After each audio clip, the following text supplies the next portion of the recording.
This is a Willie McCovey bat and ball. This is a story about two collections and one collector. This bat was very special. It was a cork-handled bat. This is Luke Gapling's first glove he ever used in the big leagues, 1930. We're in the basement of Tony Koke's home in Lawrenceville. This is from Tiger Stadium. This is Joe Sewell's bat, Minnesota Twins warm-up jacket, 1961. It's a room that has the feel of a museum. Well, this is Atlanta Crackers uniform from 1941. With one large glassed-in case he devotes to the hometown team. Then we start the Atlanta Braves stuff.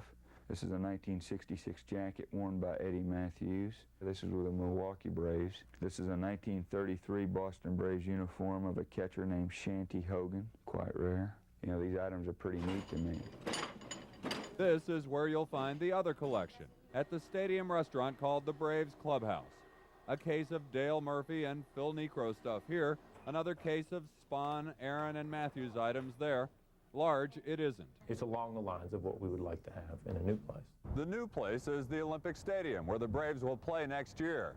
The Braves would like to open a new museum and Braves Hall of Fame there, but before they do that, they'd like to broaden their collection of Braves memorabilia. And this is Wally Berger's 1933 National League All-Star uniform, and Wally was the lone player selected from the Boston Braves. There are few people out there with broader collections of Braves memorabilia than Tony Koke. That's one place that I would consider to part with my collection for. Koke and the Braves say they've been in negotiations for months to sell some of Koke's collection for the new Braves Hall of Fame.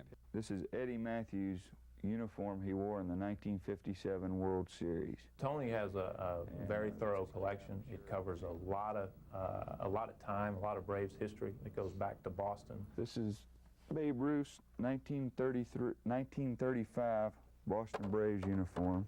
It is his last uniform he wore as a player. It's huge. Yes, it is. Koke says his Braves collection is for sale, but only if the Braves want to buy it. I could sell it to private collectors, but I'd prefer to do something with the Braves because it'll still be in Atlanta.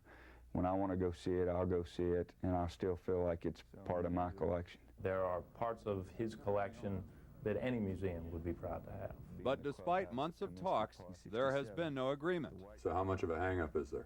I think it's just a matter of time. These are seats from Atlanta Fulton County Stadium. The old seats, the wood back ones. Now they're plastic. 1956 Atlanta Crackers jersey. Just any vintage Atlanta Crackers jersey is really tough to get. And this is Sid Bream's 1991 road jersey. So Tony Koke's collection remains in his basement, out of public view.